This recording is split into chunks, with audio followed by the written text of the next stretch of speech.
David Chen, ang lalaking walang katulad. Kabanata 26. David, magaling talaga si Miss Hu. Masasabi mong siya ay isang malaking babae sa pamamagitan ng pakikinig sa kanyang mga salita, ngunit wala siyang anumang airs. Kailangan mong magsikap. Naglakad pabalik si Sonia, sabi ni Barbara kay David. Nay, ordinaryong magkaibigan lang kami. Walang magawang sabi ni David. David, I think hindi masama si Miss Hu. Makinig sa mga salita ng iyong ina at magtrabaho ng husto. Laging tama ang tatay mo. Sa oras na ito, nagsalita din si Chen Baoguo. Dapat mong malaman na hindi susundin ni Chen Baoguo si David para sabihin ang mga salitang ito ng madali. This time, parang gusto na niya si Sonia. Pakiramdam niya ay magaling si Sonia, kaya kinumbinsi niya si David. Okay, huwag kang mag-alala. Natahimik si David saglit at pumasok sa kwarto. Pagkapasok sa kwarto, hindi nakahiga si David para matulog ng diretso, ngunit naka-cross-legged, nakapikit ng bahagya, gumalaw ang isip, at nagsimulang kumilos ang concentration art, at ang nakapalibot na espiritual na enerhiya ay sumugod kay David na parang tubig. Sa nakalipas na 3 taon, si David ay nagpupursige sa kanyang pagtatanim at hindi nagpahinga kahit isang araw. Ito rin ang hiling ni Ervin. Bagamat nakalabas na siya sa kulungan at hindi na siya makontrol ni Ervin, magpupursige si David. Hindi nagtagal, ang aura mula sa tuktok ng bundok, na sinamahan ng paghinga ni David, ay dahan-daang pumasok sa katawan ni David. Ang mga aura na ito ay bumuo ng isang maliit na puyo ng tubig sa paligid ng katawan ni David, at pagkatapos ay nilalanghap ni David. Ngayon si David ay nasa lakas lamang ng panahon ng pagsasanay sa chi, kaya mas kaunting espiritual na enerhiya ang kanyang sinisipsip sa paghinga. Kahit na huminga siya ng maraming espiritual na enerhiya, ang kanyang kasalukuyang katawan ay hindi maaaring maubos ng sabay-sabay. Kailangan niyang unti-unting dagdagan ang kanyang lakas. Lumilipad ang oras, at hindi nagtagal ay lumitaw ang araw sa abot tanaw, at dahan-daang iminulat ni David ang kanyang mga mata. Sa mahabang paghinga, naramdaman ni David na mas komportable ang kanyang katawan kaysa dati. Ang espiritual na enerhiya dito ay mas mayaman at mas dalisay kaysa doon sa bilangguan. Pagkatapos ng pagsasanay, walang bahid ng pagod. David, oras na para sa almusal. Narinig ang boses ni Barbara sa labas, iniunat ni David ang kanyang mga kalamnan at buto, binuksan ang pinto at lumabas.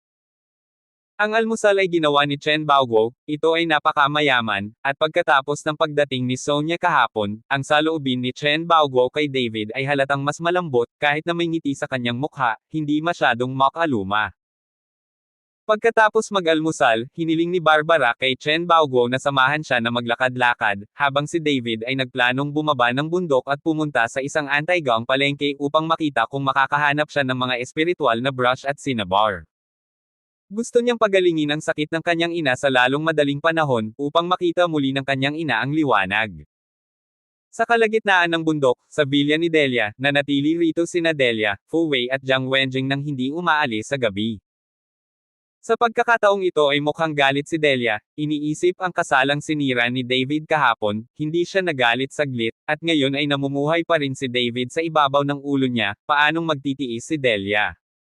Fu Wei, kailan darating ang mga kaibigan na binanggit mo? Tanong ni Delia kay Fu Wei. Halika, ang aking mga kaibigan ay lahat ng tagapagsanay, at ito ay higit pa sa sapat upang labanan. David, at lahat sila ay halo-halong tao, ganap na sapat na katapatan. Alam ni Fu Wei na hindi galit si Delia, kaya tinawag niya ang ilang kaibigan para lumapit, handang harapin si David, at ipaghiganti rin ang sarili sa isang sampal sa mukha. Iyan ay mabuti, hindi ako naniniwala na si David ay hindi bababa sa bundok, at ang pamilyang So ay maaaring mag-ingat sa kanya sa natitirang bahagi ng kanyang buhay. Kinagat ni Delia ang kanyang mga ngipin, nabalian ng basurang ito ang braso ni Kuya Lei at sinira ang kasal ko, Champagne. Matapos magsalita ng galit, tumingin si Delia kay Fu Wei at sinabing, pupunta ako sa ospital para makita si Brother Lei, at ipauubaya ko sa iyo ang mga gawain ni David. Kapag tapos na ang usapin, hindi bababa ang mga benepisyo. Walang problema, hintayin mo lang ang magandang balita ko. Masayang tumango si Fu Wei. Kabanata 27. Naglakad si David pababa ng bundok, ngunit nang nasa kalagitnaan na siya ng bundok, hinarang siya ng 4 o 5 tao. David, Matagal na kitang hinihintay, at bumaba ka na. Tumingin si Fu Wei kay David nang nakangisi. Sa likod ni Fu Wei, maraming tao ang may hawak na mga stick na may mabangis na ekspresyon sa kanilang mga mukha. Hintayin mo ako. Malamig na sinulyapan ni David si Fu Wei, kung laban ito, hindi ka sapat para lumaban ako. Kahapon, pinabagsak ko ang 100 tao mula sa pamilya Xiao. Sa tingin mo ay maaari mong harapin ang mga ito sa ilang mga tao lamang. Ako. Hahaha, David, natatakot ako na hindi mo alam kung sino ang hinahanap ko ngayon, kaya ang lakas ng loob mong magsabi ng ganoon kalaking bagay, at malalaman mo kapag lumuhad ka at humingi ng awa at umiyak para sa iyong ama at ina. Napangiti si Fu Weiwei at hindi sineseryoso si David. Kahapon, nakita ito ni Fu Wei. Ang 12 ng mga kalbo ay pawang mga gangster, at wala silang lakas. Natambo sila sa isang suntok ni David. Ngunit ngayon ay iba. Ang ilang mga tao na hinahanap niya ay pawang mga nagsasanay, at lahat sila ay mahuhusay na manlalaro na may isa laban sa 10, at ito ay higit pa sa sapat upang harapin si David. Mukhang ang isang sampal ay talagang tumama sa iyo, at dapat ay nabali mo ang iyong mga kamay at paa sa oras na iyon, para hindi mo na kailangang tumalon sa harap ko. Sumulyap si David kay Fu Wei at sinabing, "Damn, binabanggit mo pa yung nangyari kahapon. Kung bugbugin kita sa lupa at humingi ng awa ngayon, hindi ako tatawaging Fu." Gaya ng sinabi ni Fu Wei, lumingon siya para tingnan ang ilang tao sa likod niya at sinabing, "Mga kapatid, bugbugin ang batang ito sa lupa at humingi ng awa. May magbabayad. 100,000 para sa pagsusumikap. Nasa iyo kung kikitain mo ang perang ito o hindi." Sa sandaling marinig nila na mayroong 100,000 hard work fees, ang mga mata ng ilang tao ay nagsimulang lumiwanag. "Huwag kang mag-alala, sabi mo hayaan mo siyang umiyak, hinding-hindi namin siya hahayaang tumawa. Sabi mo hayaan mo siyang lumuhod, hinding-hindi namin siya hahayaang tumayo. Dahil mahina ang batang ito, paiiyakin ko siya para sa kanyang ama at ina." Ilang tao ang tumingin kay David ng may paghamak, at hindi nila sineseryoso si David.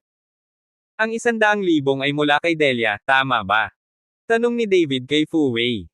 "Yes, I'm not afraid to tell you, don't you dare to trouble her. Tinalo mo ang anak ng pamilya Xiao, imposibleng palayain ka ng pamilya Xiao, binibigyan lang kita ng pampaganya ng maaga." Walang alinlangang tumango si Fu Wei.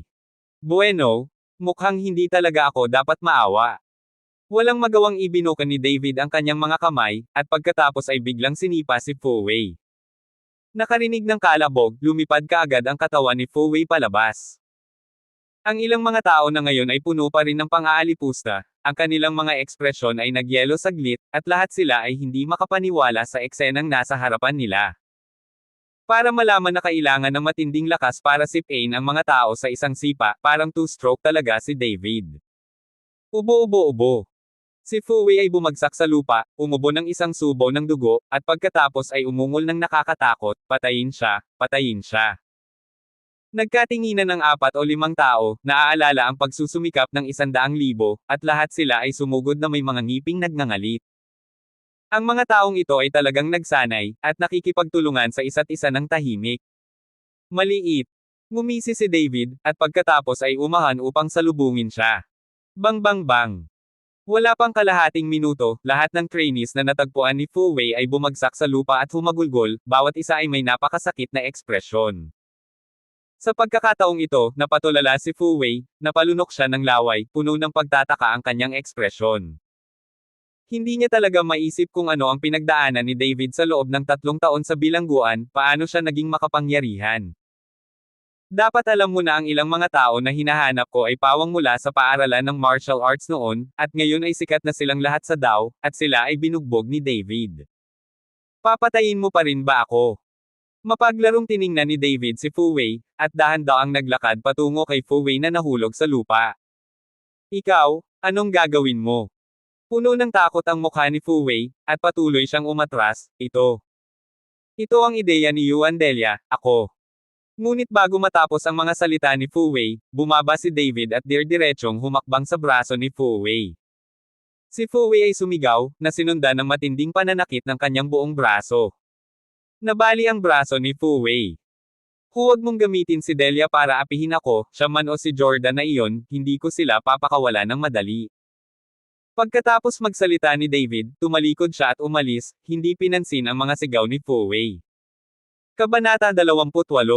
Horrendel Antique Street. Ito ang pinakamalaking anti-gang kalye sa buong Jiangbei.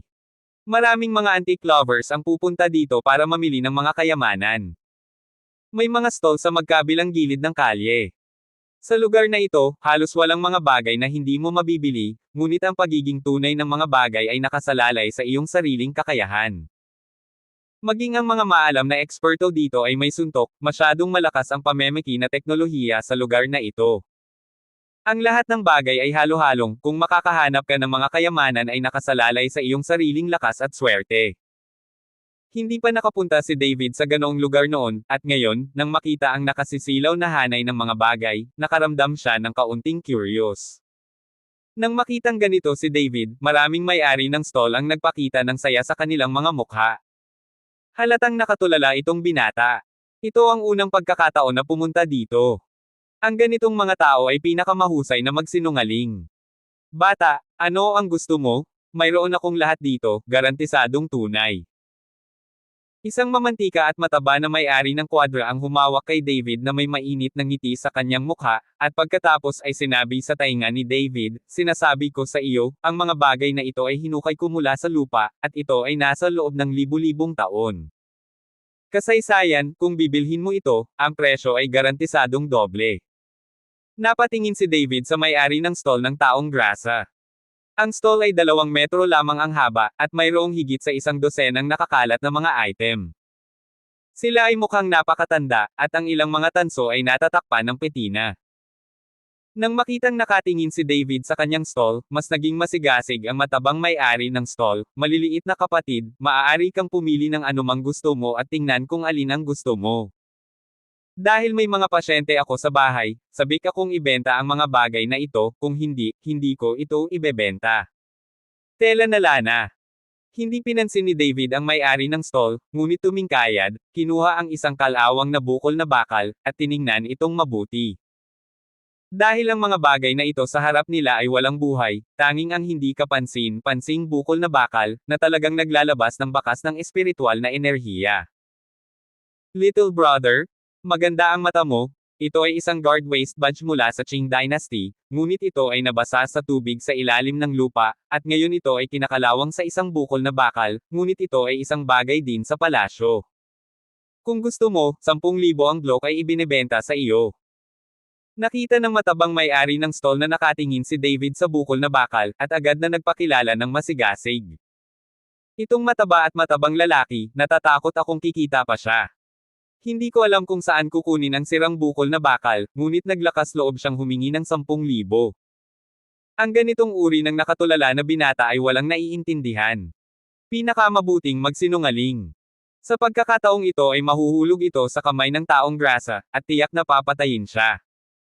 Nagbulungan ang mga nakapaligid na nagtitinda, na sinulyapan ng inggit ang matabang may-ari ng stall. Gayunpaman, ito ay talagang magandang bagay. Tumango si David, hawak ang bukol na bakal, pakiramdam niya ay lalong napuno ng espiritual na enerhiya sa loob. Nang marinig ito ng matabang may-ari ng stall, ngumiti siya ng palihim, at pagkatapos ay same time na sinabi, syempre, lahat ako ay mabuti, hindi ako nagsisinungaling, kung hindi dahil sa sakit ng aking pamilya, hindi ko ito ibebenta ng 10,000. Well, ito ang lahat ng aking mga syota. Sabi ng matabang may-ari ng stall, namumula ang mga mata, at tumulo pa ng ilang luha. Tiningnan ni David ang mahinang acting skills ng matabang may-ari ng stall, at malamig na ngumiti sa kanyang puso. 10,000, gusto ko, ililipat ko ang pera sa iyo. Hindi nagdalawang isip si David, kinuha niya ang kanyang mobile phone at naghanda para maglipat ng pera. Nang marinig ito ng matabang may-ari ng stall, agad siyang natuwa, kinuha ang QR code at sinabing, nakaka-refresh talaga si Little Brother, pero isa lang ang kailangan kong linawin, hindi mawawala ang bagay na ito, pwede ka nang tumigil. Hinahanap ito saglit. Nandito ako para ibalik, tapos hindi ko na ibabalik. Don't worry. Since binili ko na, hindi ko na ibabalik. Sinampal ko ang mata, at itinuturing kong malas ako. Ngumiti si David at nagwalas ng 10,000 para sa may-ari ng matabang stall. Nang marinig ang balitang dumating na ang pera, tumawa ang matabang may-ari ng stall. Kabanata 29. Sa oras na ito, nakita ng maraming tao sa paligid na si David ay gumastos ng 10,000 para bilhin ang kalawang na bukol na bakal, at lahat sila ay nag-usap tungkol dito, tinuturo at nanunuya sa kanilang mga mukha. Bata pa lang si David, gusto pa niyang pumunta sa Antique Street papuntang Taobao, halatang master of the slaughter. Hindi pinansin ni David ang mga komento ng mga taong nakapaligid sa kanya, at walang pakialam sa tunog ng tumatawa na may-ari ng matabang stall. I-click. Sa isang bahagyang tunog, ang bukol na bakal ay talagang nagbukas ng isang puwang sa kamay ni David, at pagkatapos ay ang agwat ay lumaki at lumaki. Damn, malakas talaga ang batang ito. Binili ko ito sa halagang 10,000, ito ba ay para lamang sa pagsasanay ng lakas ng kamay? Mukhang hindi mayaman kung titingnan mo. Nasira ito pagkatapos mong bilhin. Napakayabang ba nito? Ang lahat sa madla ay nadama na hindi ka panipaniwala. Maging ang matabang may-ari ng stall ay tumingin ng diretso kay David, nagtataka kung ano ang gagawin ni David. Hindi nagtagal, pumutok ang bukol na bakal, at pagkatapos ay sumilay mula rito ang isang nakasisilaw na liwanag. Isang piraso ng jade na kasing laki lang ng hinlalaki, ngunit malinaw na kristal, berdeng esmeralda, ang lumitaw sa loob. Inilabas ni David ang jade at itinapon ang kalawang na shell. Kakagaling lang ng aura sa jade. Imperial Green, ito ay Imperial Green. Humanda ka, umaasa ako, yumaman ka. Alam ba ng batang ito na mayroong isang bagay doon? Natigilan ang lahat, at nanlaki ang mata ng matabang may-ari ng stall, at malapit nang lumuwa ang kanyang mga mata. Kinuha ni David ang jade, tiningnan ito, at inilagay sa kanyang bulsa. Ang bagay na ito ay isang jade pendant na dadalhin sa kanyang ina, na maaaring itakwil ang malamig at masasamang espiritu at magpalusog sa katawan. Nang ilalagay ni David ang jade sa kanyang bulsa at aalis na sana, pinigilan siya ng matabang may-ari ng stall. Mababang kapatid, pag-usapan ang isang bagay, ibenta ang batong ito sa akin. Tanong ng matabang stall owner na may ngiti sa labi. Hindi binibenta. Umiling si David, handa nang lampasan ang matabang may-ari ng stall at umalis. Nang makitang hindi ito ibinente ni David, at nagpumilit na umalis, nanlamig ang mukha ng mataba na may-ari ng stall, at binago niya ang kanyang palakaibigang mukha ngayon, ipinakita ang isang mabagsik na tingin sa kanyang mukha, Kuya, nagkakamali ka ba, ang jade na ito ay pag-aari. Sa akin, anong ginagawa mo? Maaari mo bang alisin ito? Inyo. Natigilan si David, kakabili ko lang nito, paano naging iyo? Ang daming nanonood. Ang ibinente ko sa iyo ay bukol lang ng bakal sa lupa. Hindi ko ipinagbili sa iyo ang jade na ito. Maaari mong kunin ang bukol na bakal, ngunit ang jade ay dapat na itago. Nang matapos magsalita ang matabang may-ari ng kwadra, 5 o 6 na matipunong lalaki ang sumugod sa likod ng bahay, bawat isa ay masama ang mukha. Masyadong bata pa ang lalaking ito. Alam niyang may laman ito. Umuwi ka na at buksan mo. Buksan mo dito. Hindi ba't naghahanap iyon ng gulo? Nakakalungkot sa pagkakataong ito, ang kayamanan sa kamay ay malapit ng lumipad, at ang Emperor Green ay nagkakahalaga ng hindi bababa sa 1,000,000. Sa tingin ko ito ay higit sa 1,000,000. Ang mga tao sa paligid ay naawa kay David, ngunit walang lumapit upang magsalita para sa kanya. Tumingin si David sa malalaking lalaking lumabas, at bahagyang umangat ang sulok ng kanyang bibig, ikaw ay isang itim na tindahan, lantarang nangaagaw ng mga bagay. Tumigil ka na sa pagsasalita ng walang kaparirikon, ibigay mo ang jade, at pakakawalan kita, kung hindi, hindi mo gugustuhing umalis. Punit na ang mukha ng matabang stall owner at hindi na nagpapanggap. Narinig ko na ang Antique Street ay nagtatago ng dumi, at parang totoo. Gusto ko itong makita ngayon. Kung hindi ko ibibigay ang jade, anong magagawa mo sa akin? Malamig na ngumiti si David na walang takot sa mukha. Ang mga salita ni David ay nakasakit sa buong Antique Street, at maraming may-ari ng stall sa paligid niya ang sumigaw, at hiniling pa sa matabang may-ari ng stall na magmadali at turuan si David ng leksyon. Anak, nililigawan mo si kamatayan. Pagkatapos magsalita ng matabang stall owner, sinuntok niya ng isang suntok si David. Umiihip ang hangin, halatang nag-practice ang matabang stall owner na ito, kung hindi, imposibleng magkaroon ng ganoong bilis at lakas. Isipin mo, kung wala kang pangalawang pagkakataon, anong lakas ng loob mong magbukas ng tindahan dito para manlinlang ng mga tao? Kabanata 30. Malamig na ngumuso si David, at diretsyong iniunat ang kamay at pinalo ito. Nauna ang huli. Sinampal ni David ang matabang may-ari ng stall sa mamantika na mukha at ilang beses na pinaikot ang matabang may-ari ng stall. Huminto ka. Ang kalahati ng kanyang mukha ay namumula at namamaga, at siya ay may mataba na ulo at malalaking tainga. Ngayon namamaga na naman ang mukha niya, this time parang ulo ng baboy. Ibigay mo sa akin, patayin mo siya. Uncle ang matabang may-ari ng stall. Ilang matipunong lalaki ang direktang sumugod kay David, umuungal mula sa kanilang mga bibig. Bang bang bang. Ngunit nagmamadaling umakyat, sa isang kisap mata, lahat ng malalakas na lalaki ay sinipa pabalik ni David, at pagkatapos ay bumagsak sa lupa at hindi na makabangon muli. This time, natigilan ang lahat. Ang sumisigaw na mga mangangalakal na ngayon lang ay isa-isang nagsara ng kanilang mga bibig, at ang ilan ay tumakas pa. Alam nilang nakatagpo sila ng isang malupit na tao ngayon. Matapos matigilan sandali, ang matabang may-ari ng stall ay nagsabi na may malungkot na mukha, "Anak, ang lakas ng loob mong manggulo sa Antique Street, alam mo ba kung sino ang tumatakip sa lugar na ito? Ito ang site ng Juyitang, at sakop ito ng Tiger Lord, teka lang. Mamatay." Alam ng matabang may-ari ng stall na sa sandaling lumabas ang salitang Juyitang, dumating man ang hari ng langit, manginig siya ng 3 beses. Maraming tao ang nanggugulo sa Kalye Antique, at maging ang inspector, ang may-ari ng pavilion at iba pang malalaking tao, ngunit sino ang hindi sasample sa puwitan at aalis kapag umalis sila sa Juyi Hall? Juyitang. Malamig na ngumiti si David, kung sasabihin kong hindi ako natatakot kay Juyitang, ano ang magagawa mo? Sino ang hindi matatakot na magtipon ako sa Yitang? Sa sandaling bumagsak ang boses ni David, ang isang matagal na boses ay dumating, at pagkatapos ay ang mga nanunood ay agad na umalis sa daan. Lumapit ang isang lalaking may galo sa kaliwang bahagi ng mukha, sinundan ng 12 ng tao sa likod ng lalaki, bawat isa ay may mabangis na tingin. Magtitinda man sa kalye o madlang nanunood, pagkatapos makita ang mga taong ito, isa-isang malinaw na nagpakita ng takot. Nang makita ng matabang may-ari ng stall ang lalaki, agad siyang umakyat, "Kuya Scar, ang batang ito ay nanggugulo dito, at ninakawan pa niya ako ng jade na gusto kong parangalan ang Tiger Lord. Iyan ay Emperor Green, ang Tiger Lord ang pinakagusto." Ang kakayahan nitong matabang may-ari ng stall na makita ang hangin at ang taiman ay talagang kamangha-mangha. Imperial Green. Nagliwanag ang mga mata ni Scar, "Anak, ilabas mo ang jade at tingnan mo. Tagalin Chanho ka ba?" Tumingin si David kay Scarface at nagtanong. "Dam, pwede mo bang tawagin ang pangalan ni Lord Tiger?" Tumalo ng matabang may-ari ng stall, tinuro si David at sinabing, "Ito si Brother Scar, ang numero 1 general sa account ni Lord Tiger, at ang seguridad ng anti-gang kalye na ito ay si Scar ang namamahala."